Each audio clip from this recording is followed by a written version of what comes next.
Hello everybody, we are going to make a video tutorial for the site administration reports. We are going to explore site administration reports and everything involved under it. Let's hope I don't need to create more than one video. Then I will upload the MP4 file to YouTube, make the video public, copy the link, and paste the link in this discussion forum. Of course, I'm going to reply to at least one other post. So, let's get started. We are in Blended Online Learning under Site Administration, and we are going to click on Reports. Under this tab, we see Reports and Report Builder. Under Reports, we see 4. Comments, backups, question instances, and event monitoring rules. If we click on comments, we can have a look at all the comments that were made at site level. For example, Caroline made a comment in her course, Nelly made a comment in Caroline's course, Caroline answered or made another comment in her course. I can download, I can select the comments I want to download. I can choose the table data as comma-separated values, or an Excel file, or an open document. All these are the different formats. And we click on download. We can also filter the comments by full name. For example, suppose I write Caroline Gatti and I apply, and I will see her 2 comments. So we can keep track of the comments site-wide. Okay, in reports we also have backups. So we can get a report of backups. The last execution log, automated backups haven't been enabled, and no logs have been found. Okay, I wonder why, because we had one activity to make a backup of our course. So if there are no reports here, maybe Nelly erased them, deleted them, the backups we did for, I guess it was week 2, or as automated backups aren't enabled, maybe we can't have any here. But then I will have a look at this in my own course. Okay, what other reports do we have? Question instances. And here we can have reports for different question types. For example, suppose we choose Poodle recording and we hit get the report. We can see that there's one Poodle recording, and we see the course, the context for that. Suppose we choose multiple choice and we get the report. We see that there are 14 instances in Elizabeth's course, 1 in my course. If we choose all and get the report, we see that Elizabeth has 14 different question types. I have 4, Caroline 2, and I guess this was Nelly's course 1. So we can get this report. And if we get into the course, we can edit questions in this context. That's what it says. Let me see. Okay, I see the questions I had. One that was a description, multiple choice, and 2 true-false. Interesting. So I can get into the course through beginners and see the questions. Good. Let's get back. And then we have event monitoring rules. As we can see, event monitoring is currently disabled. Event monitoring must be enabled before you can create and subscribe to rules. Know that enabling event monitoring may affect the performance of your site. So, it's not recommended to enable it. But what happens if we do? We can see event monitoring rules. There are no rules. We can add a new rule, and we have to give the rule a name. We have to choose an area to monitor, and you see there are lots of things here. Perhaps we can monitor this, and the rule can be poodle. And the event course module viewed. Let's choose this and see what happens. Notification threshold, the number of events within a specified time period required for a notification message be sent. And the notification message will have the rule name, the description, and the event name. Then I can delete this rule. So this is the rule I have. Okay, I can duplicate the rule, I can manage the rule, or I can delete it. Let's say if I click here, I don't really get to see this. I'm going to choose a course, and here I can see all instances. Okay, and now I have a current subscription. This is my course, and then I can come back here and see if I get into this, see what this shows, right? If I click here, that's my course. I get to my course, and let's see if I can do something about it. Let's see if I can read. My family doctor is Dr. Radley. Her first name is Allison. She is very nice. Her husband Ron is a police officer. Okay, I was in the activity. Now let's see if I go back to site administration and I get to reports and I go to event monitoring rules. Okay, event monitoring. I don't really know what this can show. Well, I'm going to delete this. I'm going to try to get more information about this type of reports. So in event monitoring rules, I'm going to delete this.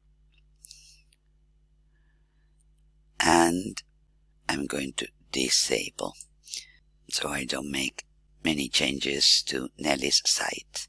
Going back to reports, we have the report builder, custom reports. There's nothing to display here, but we could create a new report and we could give it a name and select a report source. Suppose we have a report source for badges. Badges report. Include default setup. Populate report with default layout as defined by the selected source. Okay. No tags. Let's save and see what it shows. Okay. So here we see the badge details. All the badges, I guess. All the badges created, yeah. All the badges created. Suppose we want to see if I can move this to the side. It seems that it just goes down. Okay. Okay, there you have the bar. And we see all the badges. And when they were issued, we can choose by condition.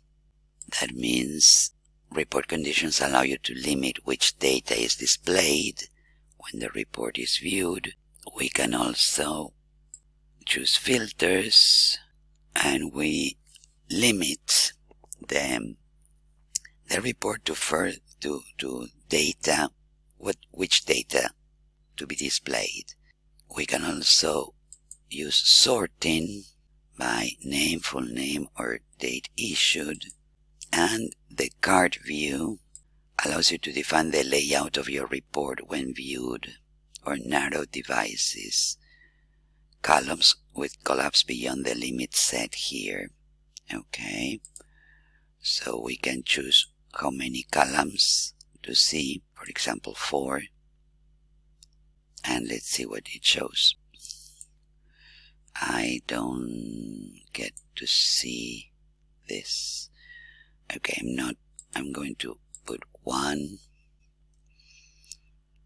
Okay, and then we can have a look at the audience, and we can see all users, audience not saved, manually added users.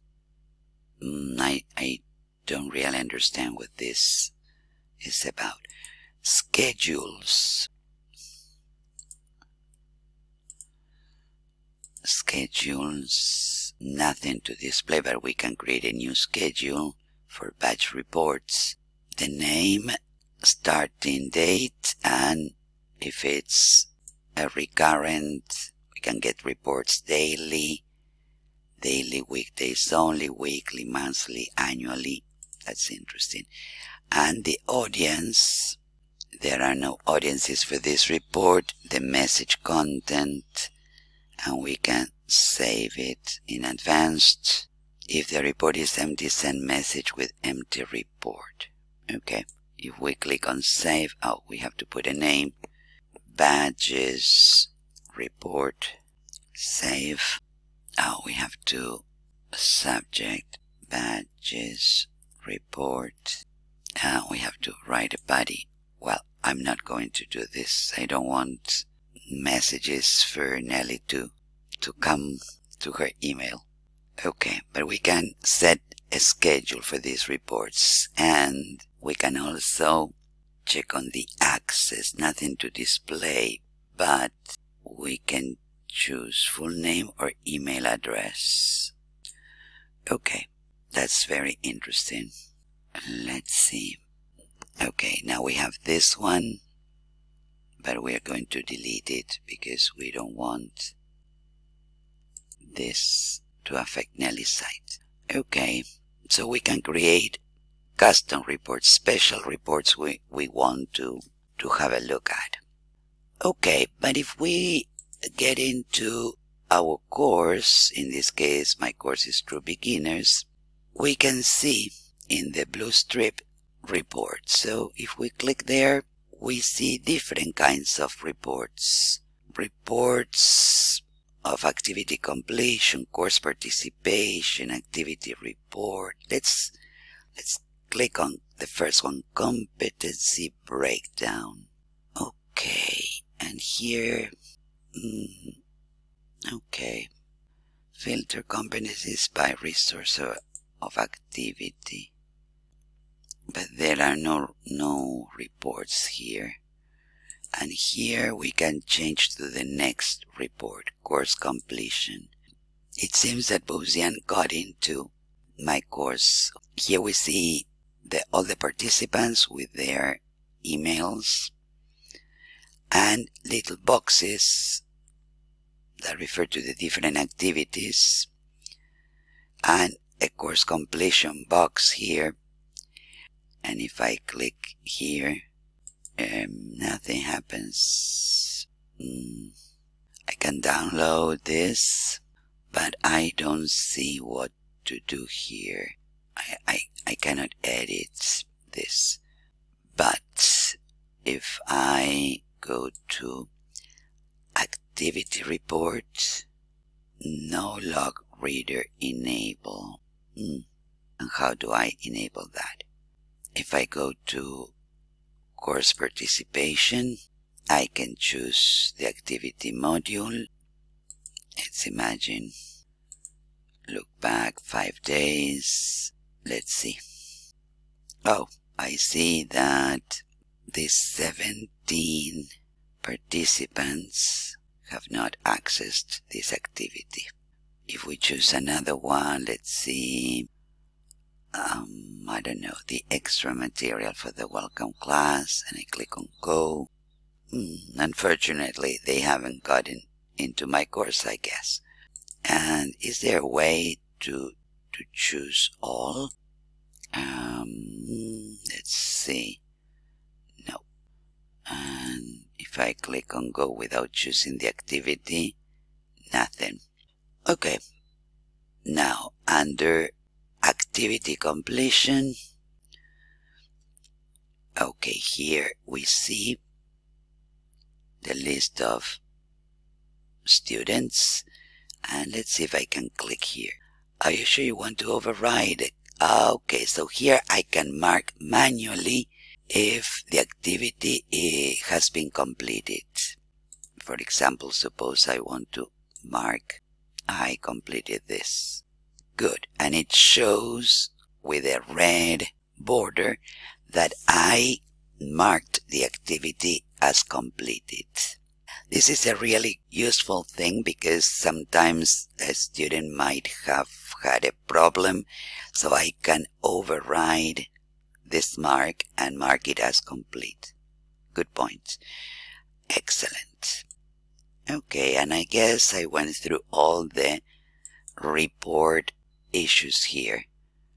Competency breakdown, course completion, activity report, course participation, and activity completion. Perhaps this one, activity completion, and this one, course completion, could be the most interesting to look at, especially if we want to keep track of what students have been doing. Okay, I guess that's it for this long video. Bye.